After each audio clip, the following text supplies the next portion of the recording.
What up, everyone? Welcome back to the Christian Music Bros podcast. I'm here with the man, the myth, the legend, Jordan Merritt today. Hey, I'm Jordan Merritt. Thanks for having me. I'm excited to be here. I'm a pretty new Christian artist, but I've been doing music for a long time. I've been a worship pastor for years and years and years. And yeah, just in the past few years, um, felt like it was time to start singing my own songs. And so I've been a writer for years, and so yeah, it's a new journey, but it's kind of the same thing I've always been doing. So. Yeah. Yeah, you have two albums out just called Jordan Merritt Part 1 and Part 2. Then we have your new album, Seasons, which we'll dive into a little bit later. So if you haven't Yeah. listened to Jordan's music, yeah, I really highly recommend it. You can start with Part 1 of his Part 1 and Part 2 albums, or you can dive into his Seasons album. His Seasons album is really unique, and there's a little different genre in like every song I hear. Like at first, when I first Hmm. listened to the first half, I was thinking this is like Vance Joy, like the Vance Joy, like indie acoustic style. Like, this sounds like a Genesis game system starting up. Then it goes into like a rock type song. So, Yeah. Dude, so it's kind of been all over the place. We just love making music, and this was the first record, so we were like, let's throw it all on the wall and see what happens and see what sticks, see what people like, but or also just what feels, natural and honest and authentic. And I'm excited for the next one now that we kind of found where we're going. and this album released a couple weeks ago, and it's really exciting to see how many streams it's gotten so far. And on top of just his solo stuff, we're going to go back to the album in a minute, guys. But you're also with the band table who was on Winter Jam this past year. I'm Yep. representing Yep. the album right here, if you can see it in the background. And you have stuff with people's and songs. So it's just cool that you're diverse in like different areas in the music industry. Yeah, no, it's kind of hard to stay in one box for me. I kind of early on, Jenny Riddle, the head of our label, said you need buckets because you do so many different things, and so I do. I love music, and I've always seen the world that way, and so I write all over the place. I don't write one style. I don't write one genre.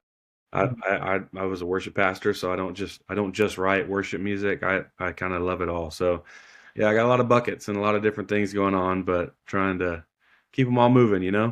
You're also with people and songs. That's another thing. And Jenny Riddle's a great person that is in charge of that. Can you tell us a bit how you got started in people and songs?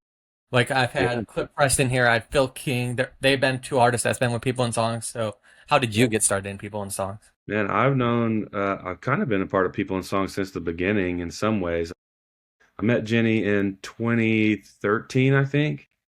Yeah, 2013, and we just started writing songs and nothing really crazy. And then they did the Emerging Sound album.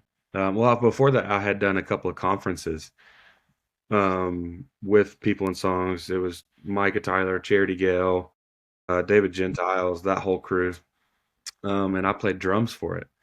And then a couple years went by. They asked me to come play drums for one of the Emerging Sound Weeks, the records that they did, and so um, I did that. And ever since then, I've just kind of been close to the whole community. And about 2021, I think, is when it was. Jenny said it's time for you to do a record, and the Lord had been telling me the same thing, and I was like, all right, let's do it. So that kind of kick-started the whole journey of me being an artist. Yeah, People and Songs community is they're all really really close to my heart. Everyone who's been connected and everyone who has come through there, they're great people and really really good friends. That's really exciting. And people and songs have a whole talented roster full of artists. I can't touch on them all right here because I could list them off for like 5 minutes, and we probably still want to scratch the surface because there's people that have been there, like you said, Michael Tyler, Charity Gale, you, Cliff, and there's many more. So you are also in the band table. Is that how did you meet all the guys from and Jade, the guys and Jade from the band table while you were Yeah. with people and songs? Is that how you all met? Yeah, so Jenny had us all come to a writing retreat, and all of us had kind of been coming from different seasons of life, and um, we just honestly fell in love writing. We wrote. I think the very first co-write that I had that week was me and Jonathan, and we wrote a song that's on the record called "Thank You for What You've Done." We wrote that song, and then the next day was she put me, Cliff, and Jonathan in a co-write. and we wrote the song called "What Could Have Been," one of our singles. And this was before we were ever a band. This was before we ever had any. We were just writing songs. There were kind of no rules, no restrictions. So let's just go write songs. So we just wrote songs. And our friend Saban Flore, um, he uh, he wrote with us, and then we ended up writing. I mean, there was one day we wrote 5 songs, and at the end of that, Jenny sat us down and said, "This is kind of a thing," and we were like, "I don't know, we'll see." And then about 6 months went by, and she asked us to come back for another writing retreat, and then we wrote basically the second half of the record. Most of the songs, except for maybe 2 or 3, were all written in 2 writing retreats on accident before we were ever a band. Better Road, I remember, Cliff writing Better Road. Um, yeah, I was coming out of a co-write. He texted me, said he had a good one. And then all that, yeah, it kind of turned into a thing. So I'd never met those guys. I knew Jonathan for a long time, and Mhm. I knew Jade for a long time. But yeah, there was something special that happened, and Jenny said this is a thing, and we said, all right, let's pray about it and let's see if it's the Lord. And sure enough, it was. And so let's get it rolling, and here we are. And this is the podcast episode about you, but if you want to check more about the band Table Under Journey, I interviewed Cliff Preston, who's off with Jordan's band. That episode is live on YouTube, Spotify, everywhere you stream. That's about a year ago, so you're going to have to deep dive into the channel to find it. But with Band Table, you guys were just on Winter Jam as a pre-jam artist. How was your experience with Winter Jam? Do you have any fun stories or any memories from Winter I Jam? mean, I got too many fun stories. Honestly, I could say I could talk for a long time about Winter Jam, but the thing that blew me, I was just so impressed. One, with the culture that the New Song guys have built, and the whole New Song family, the Carswell family, and it was just a really, really, like, the backstage was really encouraging, really, um, yeah, uplifting. It was just, it was, I was really, really blown away. And all the artists, you just expect, somebody to have an ego, somebody to have issues, somebody to complain, somebody to be frustrated about stuff. And I didn't see any of that. Honestly, every single artist, I just have utmost respect for. Just the way they handled themselves, the way that I got to see them um, interact with people, behind the scenes, on the stage, off the stage, side stage, everywhere. It was just the integrity was through the roof, and yeah, it was one of the best experiences. Obviously, it's hard, 12 weeks of tour, and especially for us, we're only doing 10 minutes a night, so trying to figure out how to pack all that into 10 minutes. But overall, man, it was a game changer for us, and I think so highly of everybody that was a part of it. I'll say specifically to the Skillet crew, man, I was blown away by how they handled themselves on the tour, and so I look up to John and the whole crew just so much. They were really, it was really great and really inspiring for me to be around them. So yeah, overall, incredible experience. When Winter Jam came to my city and my now fiance, I was like, yo, we have to get here before the band table starts. We're gonna be like the first band on. So like we waited in line in Michigan. It gets cold. It was like maybe like 35 degrees the day of the show. And I was like, yo, we have to get in line at least an hour and a half early if we're gonna make it inside and watch this. So I was like pushing her, like, let's go. We have to get in line now. Let's go. Yeah, that's awesome. Yeah, So I think it snowed that day, and I remember all of our crew kind of coming to the bus wet because they had a snowball fight with SEU. Uh, yeah, you were there on a cold day. it was cold, and it's always cold. There's only one time they've done it like past like February 1st in Winter Jam. It's been like once or twice, and I've been going for like the last 10 years in a Yeah, row. yeah, I'm like, can we please? You guys should come with us in March when it's actually nice out. Go to Florida when it's like yeah. We 30 need a degrees spring. out. We need spring jam. Yeah. Yeah, exactly, exactly. So if regardless or any respect to you guys, but if you are here, let's please schedule a winter jam for March in Michigan. We would all be so much happier. So I don't That's have to awesome. freeze. Outside, you said were playing basketball at Winter Jam and a couple of the Winter Jam, and you're a big basketball fan. Who's your favorite team? Just curious. Oh man, I'm an unhealthy basketball fan. I was a huge Kobe fan for years. I I love the Lakers, but I'm not a LeBron fan. So I'm kind of in a dilemma right now. I love Luka Doncic and I love the Lakers, but I don't like LeBron very much as far as a player. And so I'm kind of in a pickle. But I love college basketball. I love Tennessee everything. So I grew up in Knoxville. I live in Knoxville. Basically anything Tennessee. If they're doing pickleball, I want to watch it. So And uh, I'm a big college sports fan too. I'm a Michigan fan. I'm born and raised oh, in Michigan.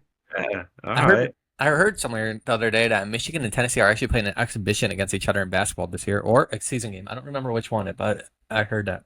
It might have been basketball. Yeah, I saw something about that. I love talking about basketball But this is not the Christian music basketball podcast. It's the Christian for music. sure. There should be one of those though. Yeah, like talk about every artist about their favorite team and if they have any experience. Or we can just make it sports related because then there's some people that are like basketball is basketball, and then there's like big diehard football fans. Like I'm a diehard football fan.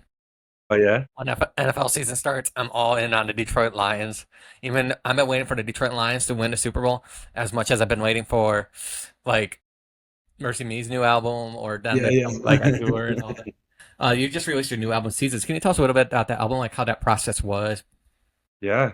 Well, yeah, Jenny came to me and said it's time to do a record, and my wife and my best friend had been saying, like, you've got to sing your songs. I've been a writer for years, written songs that were cut by different people, and um, I just always saw myself as a writer, and they said it's time for you to, sing your own songs and produce your own songs, and so they were telling me that. Then Jenny came and said it's time for you to do a record, and I was like, okay.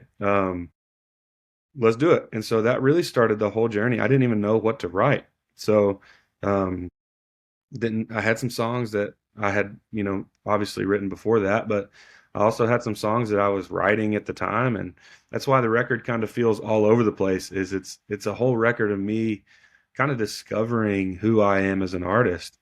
And so that started in 20, like the end of 2021. And then we just wrapped it up, I guess, last fall, and so that was a really solid 3 years of really trying to figure out who am I as an artist? What do I naturally lean to as a writer? What do I love? What do I chase? What do I write about? And so much of the album is just trying to figure out it's me finding my voice and finding what I do. And so really the one that makes the most sense, like is the last song I wrote. It was Seasons. That's the title track. And that was the one that I was like, man, this feels like me. This feels like what I want to say.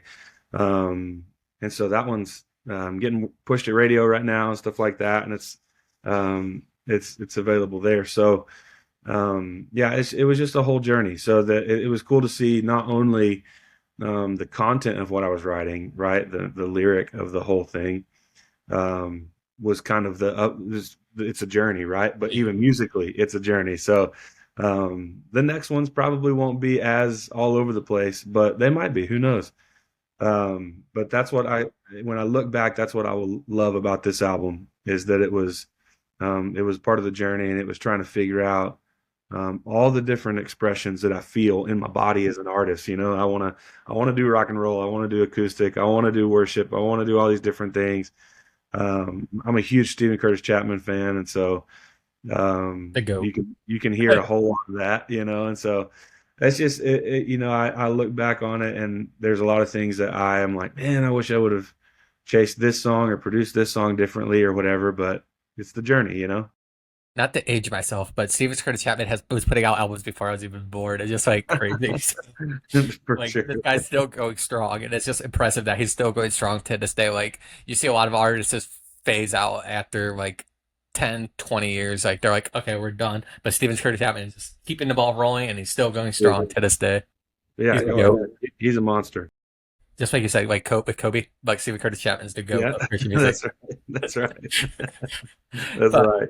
seasons, like the song Seasons, you're doing so many awesome Instagram reels. They're all engaging, and it's just cool to see you share your heart and like how much you love that song and posting it all over social media as well. Yeah, man, it's kind of been my family's motto, Mhm. is just trusting God with every season and trusting that He doesn't waste things in your life. And all the hard things, all the confusing things. There's so many things I look back on in my past, and I have a lot of questions still, but I trust that he works all things for good, you know?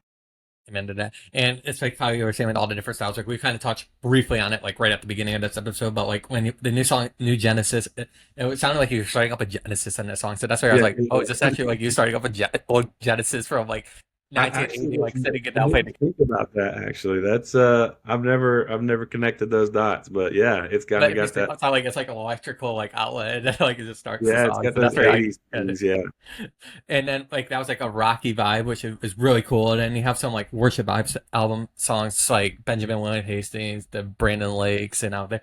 Then you also have like the acoustic indie folk vibe, which has been a big. I think that genre has exploded in the last 6 to 8 months, maybe the last year. But Noah, artists like Noah Kahan, Van Joy, and all yeah, that. My personal favorite song was "Lack" on the album, so I just like the story vibe of it, like that's like how you were telling a story. dude, that one's very different. I didn't intend for that one to be on the record. We were at a writing retreat, and Jenny had said, "Write a song about creativity," and so me and Buck, the guy I wrote it with, we were like, "What if it's about a boy named Lack?"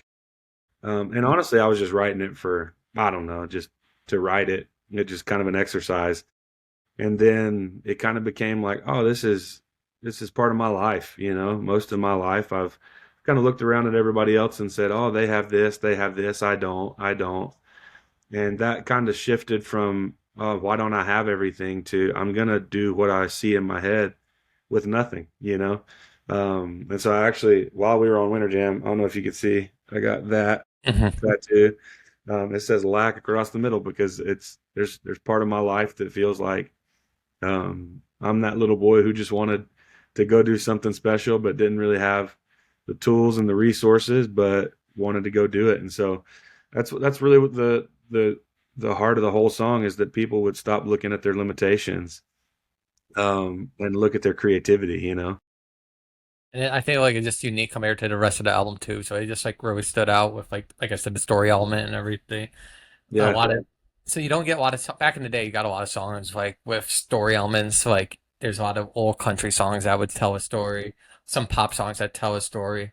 Maybe some rock songs here and there, but you don't hear it much nowadays in modern day music or like Christian music. You just hear stories. So it's really cool yeah, and exciting to see. And in between, before putting out the album, you were nominated for the next big thing at the Weeble Awards. I think you performed, if I'm not mistaken. I never got to watch the whole ceremony because I couldn't make yeah. it. But how was that experience? Oh, it was great. I'm so grateful for Kevin and Jake and the whole New Release Today crew. It really caught me off guard. You know, I live in Knoxville. I don't live in Nashville. When you live in Nashville, you're kind of in the bubble. I lived there for 7 years, and you see people all the time, and you have different interactions. Living in Knoxville is very different, and you kind of get to a point where you're like, does anybody see what I'm doing? Does anybody care what I'm doing? Does it even matter? You know? And so honestly, just the fact to even be nominated was a big deal to me. Just because it showed me that, you know, I didn't need to stop. I needed to keep going, and and that people saw what I was doing, and the Lord would, uh, unhide it. He would reveal it when it was time, and so that was a big deal for me because it encouraged me to keep going. But that whole team, I'm just so grateful for them, the way that they've believed in me and championed me, uh, and helped share what I'm doing. It's just I'm so grateful for them. They will always be one of the first people that kind of said, "Hey, we want to help, you know, connect dots for you." And so, yeah, it was a great experience. The people there were incredible. All the performers were great. It was a really great time, and but yeah, I'm grateful for New Release Today. They're instrumental for the life of what I've done so far. So You're in Knoxville, which I know it's a college town. That's where University of Tennessee is. But I could be wrong. I'm obsessed with Buc-ee's. Is there a Buc-ee's there? there's a Buc-ee's in Crossville, which is like right in between Knoxville and Nashville, and then there's a Buc-ee's in Sevierville where, I've been to that one. yeah, I think that's the biggest. I could be wrong, but I think that might be the biggest one in the world. Right now, as of now, it's the biggest one. I'm just obsessed with Bucky's. I actually wore Bucky's onesie on one of my episodes recently, so Hey, my wife hates how much I love Bucky's. Bucky's Uh, is life. We're gonna put that in writing. We should yeah. trademark it. Dude, I had to stop getting the sandwiches because they're so good. I had to find healthier options. You just released season. What do you have like any more future goals? Like you said, you're gonna start working on a second album soon. Do you have like any goals you're working on personally, either Man, music wise, writing wise? as far as goals, I don't. I have dreams. I have things that I've told the Lord. I would love this. I would love this. I would love this. Obviously, there's so many things that I would love, but I don't approach them as goals. I approach them really as like, Lord, this is what I want to do, but my ultimate goal is just to be faithful to what God's called me to. And most of the, what I feel called to do in this season is to steward the songs that He's given me and write new ones. And so I want to get out and, excited to go play these songs and share these songs. And but at the end of the day, too, I'm a pastor, and so I've been a pastor for years, and I care really deeply about meeting people, and not only sharing my songs, but ultimately leading people to Jesus in worship, and maybe for the first time. So those are my goals. Is really steward the songs that He's given me, and then write the next record. And so I have plenty of dreams. I mean, there's so many things I would love to see happen. There's so many things that I think would be really, really cool. But at the end of the day, if I lay my head down at night and my family is healthy, and I have a good marriage, and I'm doing what God told me to do, and I'm being faithful to what He's put in front of me, then that's the goal for me. And for those who are watching, streaming, or whatever, make sure to check out Jordan's new album, Seasons. It's a fantastic album from start to finish. It. I just listened to it for the second time within the last like couple days. And Jordan, I want to thank you for your time joining today and everything. Yeah, man, I appreciate it. Thanks for having me on.